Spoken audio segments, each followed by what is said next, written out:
Hello everyone. जैसा कि आप सभी को पता है, कोविड-19 की वजह से लॉकडाउन चल रहा है, जिस वजह से आपकी आज से ऑनलाइन क्लास स्टार्ट हो गई है और आप रेगुलर ऑनलाइन क्लास अपनी अटेंड करेंगे। अब जैसा कि आपने लोगों ने जब अपनी ऑफलाइन क्लासेस चल रही थी, तब आप लोगों ने किस पीतल के बारे में पढ़ा था, कॉपर के बारे में पढ़ा था, पीतल की वेल्डिंग कैसे करते हैं और कॉपर की वेल्डिंग कैसे करते हैं और उसकी क्या प्रॉपर्टीज़ हैं, ये इन सब चीज़ों के बारे में हमने अपनी लास्ट क्लास में पढ़ा था, जो ऑफलाइन थी। अब हमारी आज से क्या है, ऑनलाइन क्लास है और आज हमारा इसमें जो वीक नंबर है वो 21 है। और इसमें हम क्या पढ़ेंगे, आज का हमारा टॉपिक क्या रहेगा, एल्युमिनियम के गुण, प्रकार व वेल्डिंग प्रक्रम। तो इसमें हम क्या क्या पढ़ेंगे आज, एल्युमिनियम क्या है, एल्युमिनियम कितने प्रकार का होता है, एल्युमिनियम के गुण क्या क्या हैं, एल्युमिनियम वेल्डिंग कितनी विधियों से की जा सकती है। तो इसमें हम सबसे पहले जो बात करते हैं वो एल्युमिनियम क्या है। तो एल्युमिनियम एक नॉन फेरस मेटल है। अब नॉन फेरस मेटल क्या होता है, नॉन फेरस मेटल वह मेटल होते हैं जिनमें आयरन का परसेंटेज 0 हो, उन्हें हम नॉन फेरस मेटल कहते हैं। जो एल्युमिनियम है वो बॉक्साइड अयस्क से प्राप्त होता है। इसमें क्या होता है, बॉक्साइड अयस्क को रासायनिक विधि द्वारा शुद्ध करके उससे एल्यूमिना तैयार किया जाता है। इसके बाद एल्यूमिना को इलेक्ट्रोलाइसिस विधि द्वारा शुद्ध करके एल्युमिनियम तैयार किया जाता है। अब बात करते हैं आगे, एल्युमिनियम कितने प्रकार का होता है। एल्युमिनियम मुख्यतः 3 प्रकार का होता है। पहला कॉमर्शियल प्योर एल्युमिनियम, दूसरा रॉट एलॉयज़ या ड्यूरेलुमीन, और थर्ड एल्युमिनियम एलॉय। इसमें सबसे पहले बात करते हैं कॉमर्शियल प्योर एल्युमिनियम। अब प्योर से आप समझ रहे हैं, प्योर मतलब कोई चीज़ अपने में 100% होना या उससे 1-8% कम होना। तो जो प्योर है, प्योर का तो समझ में आ गया। इसमें जो एल्युमिनियम होता है वो कितना होता है, 99.9% होता है और शेष 0.1% क्या होता है, आयरन प्लस सिलिकॉन होता है। और कॉमर्शियल, इसे कॉमर्शियल क्यों बोला गया, क्योंकि जो हमारे मार्केट में जो एल्युमिनियम अवेलेबल होता है वो कौन सा होता है, 99.9% वाला एल्युमिनियम होता है, इसलिए इसको कौन सा बोला गया, एल्युमिनियम कॉमर्शियल प्योर एल्युमिनियम बोलते हैं। फिर आता है सेकंड हमारा रॉट एलॉयज़, या इसको ड्यूरेलुमीन भी कहते हैं। अब आपको एलॉयज़ से पता चल रहा है कि एलॉयज़ क्या होते हैं, 2 या 2 से अधिक धातुओं का मिश्रण क्या कहलाता है, एलॉयज़ कहलाता है। अब इसमें क्या है, इसमें एल्युमिनियम के अलावा और भी धातुएं या तत्व मिले हुए हैं, जिसके कारण इसको क्या बोला गया है, एलॉयज़ बोला गया है। तो इसको दूसरा नाम क्या है, ड्यूरेलुमीन है। इसमें जो कॉपर होता है, इसमें जो कॉपर मिला होता है वो कितना परसेंट होता है, 3.5 से 4.5% मिला हुआ होता है। इसमें मैग्नीशियम कितना होता है, मैग्नीशियम 0.4 से 0.7% होता है, मैग्नीज 0.4 से 0.7% होता है और शेष क्या होता है, एल्युमिनियम होता है। अब बात करते हैं कि यूज़ कहाँ किया जाता है, रॉट एलॉय या ड्यूरेलुमीन एल्युमिनियम का यूज़ कहाँ किया जाता है। इसका यूज़ विमान निर्माण में किया जाता है, क्योंकि ये बहुत हल्का होता है, लाइट वेट होता है और हाई टेंसाइल स्ट्रेंथ वाला होता है, इसलिए इसका यूज़ विमान निर्माण में करते हैं। अब थर्ड की बात करते हैं, एल्युमिनियम एलॉय। ये भी एलॉय है, तो इसमें भी 2 या 2 से अधिक तत्व मिले हुए होंगे। तो इसमें क्या है, इसमें कौन कौन से धातु मिली हुई हैं, इसमें तावा, जस्ता, मैग्नीशियम, निकेल, एल्युमिनियम की ये क्या है, मिश्र धातु है। और एल्युमिनियम एलॉय का यूज़ कहाँ किया जाता है, हवाई जहाज़ के पुर्जे बनाने में किया जाता है। अब बात करते हैं एल्युमिनियम के गुण की, एल्युमिनियम में क्या क्या गुण होते हैं। तो इसका सबसे पहला गुण उसका रंग होता है। एल्युमिनियम का, आप सभी ने एल्युमिनियम देखा होगा, एल्युमिनियम का रंग चांदी की तरह सफ़ेद होता है। एल्युमिनियम बहुत हल्की धातु होती है, इसका घनत्व 2.7 ग्राम पर सेंटीमीटर क्यूब होता है। इसकी सबसे अच्छी बात क्या है, इसमें जंग नहीं लगती है। एल्युमिनियम एलॉय की टेंसाइल स्ट्रेंथ अच्छी होती है, जो एल्युमिनियम एलॉय होता है उसकी टेंसाइल स्ट्रेंथ अच्छी होती है। और टेंसाइल स्ट्रेंथ होता क्या है, जब हम किसी भी धातु को पूरी ताकत के साथ खींचते हैं, अगर उसे बिना टूटे उसमें एक खिंचाव पैदा हो जाता है, तो और धातु क्या होता है, टूटती नहीं है, तो उसे क्या बोलते हैं, धातु की टेंसाइल स्ट्रेंथ बोलते हैं। दूसरा इसका क्या है, और इसमें डक्टिलिटी का गुण अच्छा होता है। अब डक्टिलिटी क्या होती है ये हमें पता होना चाहिए। तो धातु का वह गुण होता है जिसके कारण धातु क्या हो बैंड हो जाती है और ट्विस्ट हो जाती है और बिना टूटे इसकी तार बनाई जा सकती है। तो ये धातु का यह गुण क्या कहलाता है? डक्टिलिटी कहलाता है। सबसे इम्पोर्टेंट पॉइंट क्या है? इसका गलनांक कितना होता है? 659 डिग्री सेंटीग्रेड होता है। ये सबसे इम्पोर्टेंट पॉइंट है क्योंकि हमारे एग्ज़ाम में ये क्वेश्चन पूछा जाता है। इसके बाद यह ऊष्मा व विद्युत का अच्छा सुचालक होता है। सुचालक क्या होते हैं? अब सुचालक जिन मेटल्स में क्या हो धारा का ऊष्मा और धारा का प्रवाह हो जाता है, या जो हीट के गुड कंडक्टर होते हैं जो हीट को एब्जॉर्ब कर लेते हैं, वो क्या होते हैं? सुचालक होते हैं। और जो हीट को या करंट को एब्जॉर्ब नहीं करते हैं वो क्या होते हैं? कुचालक होते हैं। जैसे कि हमारे सुचालक क्या हुआ? कॉपर हो गया, कॉपर मीन्स तांबा हो गया, एल्यूमिनियम हो गया, चांदी हो गया, ये सब क्या है? ये good conductor of heat and electricity के हैं।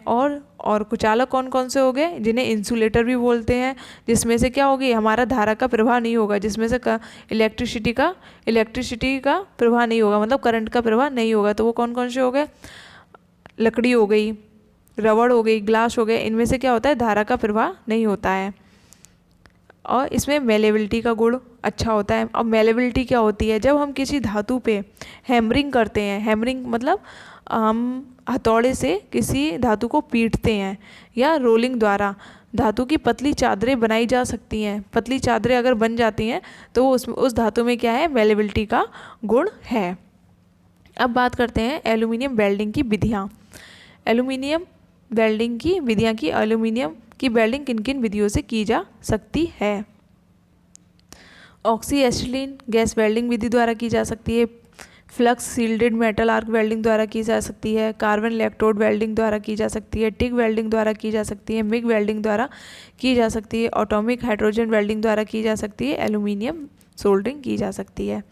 अब हम इसमें आज पढ़ेंगे oxy acetylene gas welding, aluminium की ऑक्सी एसिटिलीन गैस वेल्डिंग के बारे में पढ़ेंगे। लेकिन उससे पहले हम क्या पढ़ेंगे कि एल्यूमिनियम की ऑक्सी एसिटिलीन गैस वेल्डिंग करते समय क्या क्या कठिनाइयाँ आती हैं। जब हम एल्यूमिनियम की ऑक्सी एसिटिलीन गैस वेल्डिंग करते हैं तो जब एल्यूमिनियम को पिघलने वाले तापमान तक पहुंचाया जाता है, मतलब उसका पिघलने वाला मेल्टिंग पॉइंट कितना है एल्यूमिनियम का? 659 डिग्री सेंटीग्रेड। जब एल्यूमिनियम के तापमान को 659 डिग्री सेंटीग्रेड तक पहुंचाया जाता है, तब तक भी ये है ना एल्यूमिनियम अपना कलर चेंज नहीं करता, जैसा है वैसा ही कलर रखता है। लेकिन जब धातु पिघलती है तो अचानक से बहने लगती है, जिससे इसे पहचानने में कठिनाई आती है कि धातु पिघल गई है या नहीं। इसलिए जब सतह गीली दिखाई दे तो समझना चाहिए कि यह पिघल गया है। और दूसरा इसमें क्या कठिनाई आती है?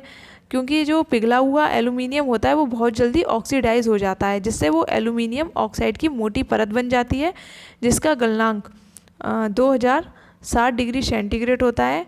और निम्मी की बुक्स में देखें तो ये 1930 डिग्री सेंटीग्रेड होता है। अतः इसे हटाने के लिए अच्छे फ्लक्स का प्रयोग करना चाहिए। जब एल्यूमिनियम को गर्म किया जाता है तो उस समय ये बहुत ही भुरभुरा और कमज़ोर हो जाता है, इसलिए उस समय पूरी सावधानी रखनी चाहिए। इसकी अधिक ताप चालकता के कारण जॉब में ताप शीघ्रता से नष्ट हो जाता है और बेल्ट क्षेत्र को उचित ताप देने में कठिनाई होती है। इसके लिए नोजल का आकार बड़ा होना चाहिए। अब एल्यूमिनियम की ऑक्सी एसिटिलीन गैस वेल्डिंग कैसे करेंगे? अगर एल्यूमिनियम की जो सीट है उसकी मोटाई 1.6 mm तक है तो किनारों को 90 डिग्री के कोण पर मोड़कर फ्लेंज बनाना चाहिए, जिसमें फ्लेंज की ऊंचाई सीट की मोटाई के बराबर होती है। ठीक है, हमारा 1.6 mm का अगर प्लेट है तो हम जो फ्लेंज की ऊंचाई रखेंगे वो कितनी रखेंगे? 1.6 mm रखेंगे। और 3 अगर हमारी एल्यूमिनियम प्लेट की मोटाई 3 mm है तो हमें क्या करेंगे? हम किनारे सीधे रखेंगे और बट वेल्ड बनाएंगे। अगर हमारी एल्यूमिनियम प्लेट की मोटाई 3 mm से अधिक है तो शीट के किनारे एक तरफ से तिरछे बनाए जाते हैं। इसमें बी कोण 60 डिग्री से 70 डिग्री बनाया जाता है और रूट गैप जो देते हैं हम 1.5 से 3.5 mm तक रखा जाता है। देखो नीचे डायग्राम में दे रखा है, इसमें जो दो प्लेटें हैं उनके बीच का एंगल कितना है 60 से 70 डिग्री और रूट गैप कितना है 1.5 से 3.3 mm है। अगर हमारी प्लेट की एल्युमिनियम प्लेट की मोटाई 10 mm से अधिक मोटी प्लेट है तो उसमें हम क्या बनाएंगे, डबल बी वाले किनारे बनाए जाते हैं जिनका कोण 90 डिग्री होता है। ये देखो नीचे 10 mm वाला दे रखा है, इसमें कोण कितना 9, दोनों प्लेटों के बीच में कोण एंगल कितना होना चाहिए 90 डिग्री होना चाहिए। और 10 mm से मोटी प्लेट के लिए हम डबल बी बनाते हैं। और इसमें फ्लेम का कौन सी यूज़ करते हैं, हम इसमें न्यूट्रल फ्लेम का यूज़ करते हैं। अब हम पढ़ेंगे कि एल्युमिनियम की वेल्डिंग करते समय फ्लक्स का क्या महत्व है। क्या होता है, एल्युमिनियम बहुत तीव्रता से, जब एल्युमिनियम को गर्म करते हैं तो एल्युमिनियम बहुत तीव्रता से ऑक्सीकृत हो जाता है। इसलिए ठोस वेल्ड सुनिश्चित करने के लिए फ्लक्स की एक परत का प्रयोग किया जाता है। एल्युमिनियम फ्लक्स पाउडर को जल के साथ मिलाया जाता है। इसमें जो हम फ्लक्स लेते हैं उसका नाम क्या है, एल्युमिनियम फ्लक्स पाउडर। और उसमें क्या करते हैं, कैसे मिलाते हैं, इसका यूज़ कैसे करते हैं, जल को क्या करते हैं, 2 भाग हम फ्लक्स लेते हैं और 1 भाग जल लेते हैं। दोनों को मिलाकर मतलब एल्युमिनियम फ्लक्स पाउडर को जल के साथ मिलाया जाता है। फिर 2 भाग फ्लक्स और 1 भाग जल जोड़ पर फ्लक्स एक ब्रश से लगाया जाता है। जब एक पूरक दंड का प्रयोग किया जाता है, मतलब फिलर रॉड का प्रयोग किया जाता है, तो दंड पर फिलर रॉड पर फ्लक्स लेपित किया जाता है, जिससे क्या हो, हमारा जो एल्युमिनियम है गर्म होने के बाद ऑक्सीकृत ना हो। अब बात करते हैं एल्युमिनियम की ऑक्सी एसिटिलीन वेल्डिंग के लाभ और हानियाँ, मतलब एडवांटेज और डिसएडवांटेज। एडवांटेज क्या है, इसके द्वारा पतली से पतली शीटों की वेल्डिंग की जा सकती है। और दूसरा क्या है, यह सस्ती पड़ती है। तीसरा क्या है, इसके औजार व जुगाड़ों की कीमत कम होती है। हानियाँ क्या है, यह फ्लक्स पूरी तरह साफ़ ना किया जाए तो जॉब पर जंग लगने की संभावना होती है। अगर हम अपने जॉब पे से फ्लक्स पूरी तरह साफ़ नहीं करेंगे तो क्या होगा, हमारी वेल्ड बीट पे क्या होगी, जंग लग जाएगी। एल्युमिनियम की गैस वेल्डिंग में आर्क वेल्ड की अपेक्षा डिस्टॉर्शन अधिक आता है। जो एल्युमिनियम की अगर हम गैस वेल्डिंग करेंगे तो डिस्टॉर्शन अधिक आएगा, किसकी अपेक्षा, आर्क वेल्डिंग की अपेक्षा। ऊष्मा प्रभावी क्षेत्र आर्क वेल्डिंग की अपेक्षा अधिक होती है और वेल्डिंग करने की गति इसमें कम होती है। ये क्या हो गए इसके एडवांटेज और डिसएडवांटेज। अब आपके लिए मैंने 2 क्वेश्चन रखे हैं, इसका आंसर आप कमेंट सेक्शन में देंगे। पहला क्वेश्चन है एल्युमिनियम का गलनांक कितना होता है, और दूसरा क्वेश्चन है एल्युमिनियम की ऑक्सी एसिटिलीन वेल्डिंग के लिए कौन सी फ्लेम प्रयोग करते हैं। और आपको अगर इस वीडियो में कोई भी डाउट हो या कोई क्वेश्चन पूछना हो तो आप कमेंट सेक्शन में क्वेश्चन अपना पूछ सकते हैं और उसका रिप्लाई मैं आपको नेक्स्ट क्लास में दूंगी।